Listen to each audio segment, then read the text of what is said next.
자, 오늘은 두 번째 시간으로 데이터 처리에 대한 얘기를 오늘 해보도록 하겠습니다. 실습을 해보도록 하겠습니다. 자, 오늘 할 내용은 첫 번째가 데이터 구조에 대해서 좀 살펴보려고 합니다.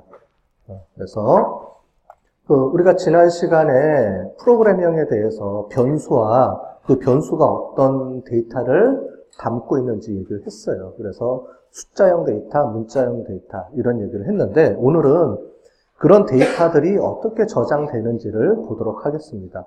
원래 변수에는 데이터가 하나가 들어가는데 지금 우리 이런 프로그램들에서는 변수를 여러 개 넣는 게 있어요. 그래서 수학적으로 많이 계산을 해야 될 경우가 많이 있습니다. 우리 분석 도구들, 분석 프로그램들은.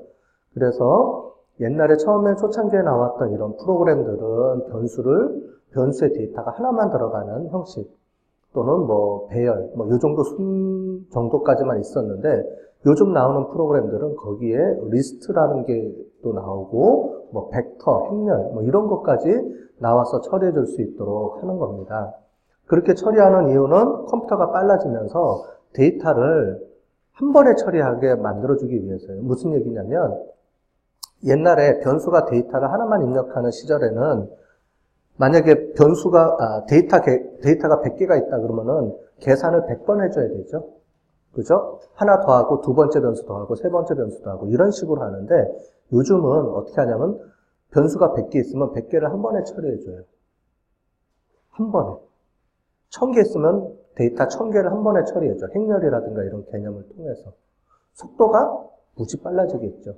일일이 하나씩 하는 것보다 동시에 1000개를 집어넣고 계산을 한 번에 끝내는 거예요. 이런 방법론들 우리가 행렬이라든가 이런 걸 하게 되는데 특히 빅데이터 시대에서는 이게 더하죠. 왜냐하면 데이터가 엄청나게 많은 데이터를 처리해야 되는데 일일이 하나씩 처리하면 아무리 컴퓨터가 빨라도 속도가 느려질 수밖에 없죠. 느리게 처리가 되는데 그거를 동시에 여러 개를 한꺼번에 처리해준다. 그럼 훨씬 더 빨라지겠죠. 속도도 빨라지고. 그래서 요즘은 데이터 구조 형태가 다양하게 이루어져 있습니다. 그래서 R 프로그래밍에서는 데이터 구조를 어떻게 표시하고 있는지 그걸 한번 보도록 하고요. 이게 우리가 다음 학기 때 이제 파이썬 할 때도 비슷하게 연결이 됩니다. 이런 프로그램들이 비슷한 구조를 다 갖고 있어요. 그래서 데이터 구조에 대해서 한번 봐보고 하고요. 그 다음에 이제 외부 데이터를 갖고 와야 되죠. 그래서 어떤 형태의 데이터를 가져올 수 있는지, 텍스트 형태냐, CSV 형태냐, 엑셀 형태냐. 대부분은 우리가 엑셀 형태로 많이 갖고 오는데, 엑셀 형태로 갖고 오게 되면 데이터가 보통 저장 공간이 다른 데보다 한 10배에서 20배 정도까지가 더 데이터 공간을 많이 차지해요. 엑셀로 갖고 오면. 우리는 단순하게 데이터가 1010 이런 데이터만 갖고 와야 되기 때문에 즉 엑셀에 있는 그런 구조는 갖고 올 필요가 없죠. 그래서 대부분은 텍스트라든가 CSV 형태로 변환돼서 옵니다. 특히 대용량 데이터베이스일 경우에는. 물론 데이터가 조금 있을 때는 몇 메가 안 된다. 그러면 엑셀로 갖고 와서 그냥 편하게 처리해 줄 수가 있는데 그렇지 않을 경우에는 대부분은 빅데이터 쪽에서는 텍스트라든가 CSV 형태로 가져오게 되는데 어떻게 갖고 올 수 있는지 이거를 우리가 보도록 하고요. 그 다음에 팩터와 레이블이라는 게 있는데 이거는 뭐냐면 나중에 우리가 실제로 통계 분석을 하거나 아니면 우리 이 중에 거의 대부분이 내일 듣는 데이터 마이닝 수업을 들을 텐데 그쪽에서 데이터를 처리할 때는 그 명목 변수일 경우에는 팩터라는 개념으로 처리를 해줘야 돼요. 뭐냐면 예를 들자면 남자, 여자 이거를 1010으로 우리가 다 세팅돼서 들어간다고 그랬어요. 통계학 시간에 배웠죠. 그랬을 경우에 그거를 어떻게 팩터라는 개념으로 변환해서 갖고 와서 처리해 주느냐 이게 필요합니다. 왜냐하면 팩터로 처리를 안 해주면 나중에 그룹으로 인식을 못해요. 그래서 그런 부분들을 어떻게 팩터로 처리해서 나중에 그룹 분석이라든가 이런 걸 분석할 때 어떻게 사용되는지를 이제 나와 있으니까 그걸 보도록 하고요. 그 다음에 이제 R 데이터 구조에 대해서 그 다음에 실습하는 거를 우리가 실제로 해보도록 하겠습니다. 자, 먼저 데이터 구조입니다. 데이터 구조에 대해서 잠깐 보도록 할게요. 우리가 보통 알고 있는 변수라고 하면 변수는 기본적으로 값이 하나만 들어옵니다. 그래서 자바라든가 아니면은 나중에 우리가 여러분들 뭐 JSP라든가 이런 것들 보면 변수 하나를 처리하는 방법을 많이 써요. 그것도 조금 발전하면 배열이라는 개념으로 해서 동시에 데이터가 한 서너 개씩 들어오게 처리해 주는 게 있어요. 그런 걸 하다가 그 다음에 리스트라는 걸 이용을 해서 우리 공지사항 같은 경우는 리스트로 처리해 주거든요. 요즘 프로그램에서. 그렇게 해주는데 이런 데이터 그 분석 프로그램에서는 그거 말고도 벡터와 행렬 그 다음에 이런 걸 통해서 우리가 해줄 수가 있습니다. 그래서 한번 설명을 드릴게요. 지금 보는 개념이 다 수학적 개념하고 연결이 돼요. 수학에서 배웠던 겁니다. 여러분들은 수학 1, 2 배운 세대죠? 이과 수학, 뭐 문과 수학 이런 거 나눠졌던 세대잖아요. 그죠? 요거를 배웠을지 안 배웠을지 모르겠는데 왜냐면 벡터하고 이러는 게 수학 2로 넘어가죠. 여러분들 이걸 안 배웠을 경우도 많이 있습니다.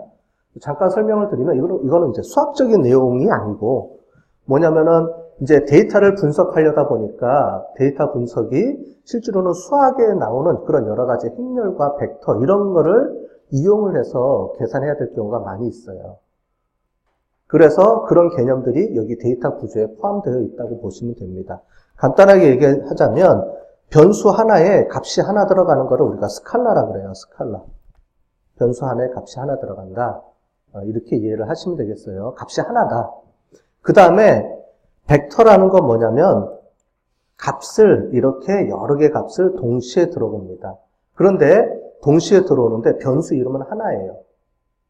만약에 얘가 뭐 i라는 변수다. 그럼 i라는 변수 안에 데이터 공간이 여러 개가 들어가 있습니다. 설명을 드렸죠. 아파트라고 보시면 돼요. 아파트에 뭐 301동이 집 이름입니다. 그럼 그 안에 301동 1호, 2호, 3호, 4호 쭉 있죠? 층마다 그런 것처럼 변수명이 하나인데 그 변수명 하나에 호가 있어요. 그래서 이걸 우리가 가로로 이렇게 칩니다. 1, 2, 3, 4 이렇게 1번 호, 2번 실, 3번 실, 4번 실 이렇게 그 안에 번호를 붙여요. 이해되셨죠? 아파트 번호 붙이는 거랑 똑같다고 생각하시면 되는데 어쨌든 변수 하나가 하나의 값을 갖는 게 아니고 여러 개의 값을 가져요. 그런데 이렇게 세로로 열벡터 형식으로 합니다. 우리가 행렬이라는 걸 많이 배웠죠?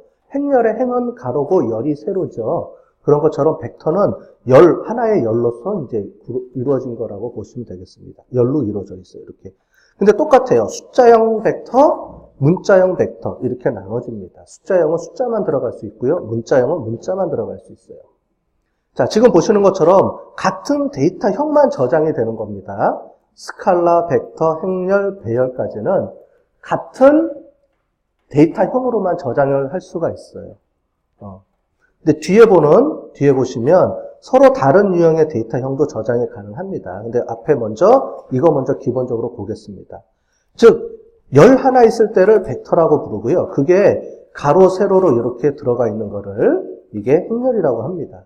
그래서 1번 방에 1번 방, 1번에 2번, 그러니까 2번에 2번 해서 얘는 2번에 2번 방. 이렇게 우리가 표시할 수가 있겠죠. 그죠? 이런 식으로. 자, 그런 식으로 행렬이 되어 있습니다. 행렬. 그래서 스칼라는 하나, 벡터는 열 하나. 그 다음에 행렬은 열과 행이 동시에 존재하는 거. 그 다음에 배열은 거기에 하나 더 붙여서 3차원으로 그 뒤로 행렬이 여러 개 겹쳐 있는 거. 이런 경우를 우리가 배열이라고 부릅니다. 자, 이제 알겠죠? 구분은 어렵지 않죠? 스칼라 하나, 벡터는 열 하나, 행렬은 열과 행 다 있는 거, 배열은 행과 열의 뒤에 수직 구조로 이루어져서 여러 개 장을 겹쳐 갖는 거, 이렇게 보시면 되겠습니다. 근데 한 가지 전부 다 같은 거예요. 숫자면 무조건 숫자가 다 들어와야 되고요. 문자면 문자로 다 들어와야 돼요. 즉 하나의 같은 데이터형만으로 저장이 됩니다. 얘네들은. 자, 그런데 우리가 이제 통계 분석을 하다 보면 대부분의 경우는 행과 열에, 그러니까 그 변수가 명목형 변수, 그 다음에 숫자형 변수가 동시에 막 들어가야 될 경우가 있어요. 그럴 경우에 우리가 쓰는 게 데이터 프레임을 많이 씁니다. 앞으로 여러분들이 대부분의 그 데이터를 저장할 경우에는 거의 대부분이 데이터 프레임으로 저장이 돼요. 통계 분석하는 모든 데이터들은 데이터 프레임으로 다 저장이 될 거고요. 앞으로 우리가 데이터 마이닝 수업에 들어가도 데이터 마이닝에서 분석하는 모든 데이터들은 일단은 기본적으로 데이터 프레임으로 다 저장이 됩니다. 즉 우리가 엑셀로 저장하는 모든 양식들은 다 데이터 프레임 형식으로 저장이 된다라고 보시면 되겠어요. 그래서 요거 하나만 알면 됩니다. 실제로 많이 쓰는 건 여기 벡터하고 실제로는 데이터 프레임 이 두 가지가 가장 많이 써요. 나머지는 나중에 우리가 수학 공식을 이용해서 막 계산하는 건데 뭐 미리 말씀드리지만 여러분들 우리 수업은 계산하는 거는 거의 안 나온다고 그랬죠. 왜냐하면 프로그래밍을 통해서 다 계산이 돼서 나옵니다. 사람들이 다 패키지들을 다 개발해놨어요. 내일 배우는 데이터 마이닝 같은 경우도 일일이 계산하는 게 아니고 계산을 다 해서 값을 알려줍니다. 나중 되면. 우리가 뒤에 가보면 여러 가지 그 프로그램들이 나오는데 이제 패키지들이 그 패키지들은 기본적으로 이런 행렬이라든가 구조를 이용해서 계산을 다 해서 결과값만 던져줘요. 우리는 계산하는 프로그램을 만드는 게 아니고 계산을 프로그램 만들어 놓은 걸 활용해서 응용하는 차원에서의 우리가 수업입니다. 내일 배우는 데이터 마이닝도 마찬가지고요. 그렇게 보시면 되겠어요. 그래서 실제로는 벡터하고 데이터 프레임만 아시면 거의 끝나요. 나중에 리스트라는 경우가 간혹 쓰일 때가 있습니다. 이 리스트는 언제 쓰이냐면 텍스트 마이닝 할 때 써요. 텍스트 마이닝 할 때. 텍스트 마이닝 할 때. 왜냐면 텍스트 마이닝을 하게 되면 다양한 변수들이 막 숫자들이 많이 들어오죠. 문서랑 이렇게 비정형화된 데이터들이 막 들어오기 때문에 처음에 그걸 리스트로 정리했다가 리스트를 데이터 프레임으로 바꿔서 분석합니다. 그러니까 분석할 때는 다 데이터 프레임으로 변환해서 다 분석이 들어가요. 마찬가지로. 어쨌든 리스트라는 것도 쓰입니다. 텍스트 마이닝 할 때 가끔. 왜냐하면 리스트의 장점은 이런 벡터와 행렬과 배열, 거기에 숫자, 문자. 얘는 뭐냐면 잡동사니에요. 필요한 거 다 집어넣어도 돼요. 걔가 다 갖고 있다가 이 중에서 뽑아서 쓰는 겁니다. 행렬로 뽑아 쓰거나 배열을 뽑아 쓰거나 아니면은 벡터를 뽑아 쓰거나.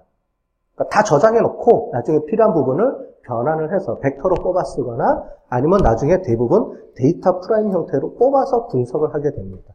그러니까 저장해 놨다가 뽑아 쓰는 거예요. 임시로 리스트를 쓰는 경우도 많이 있습니다.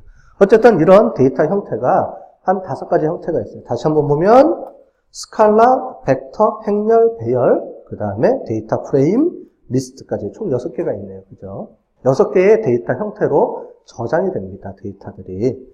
그렇게 이해를 하시면 되겠습니다.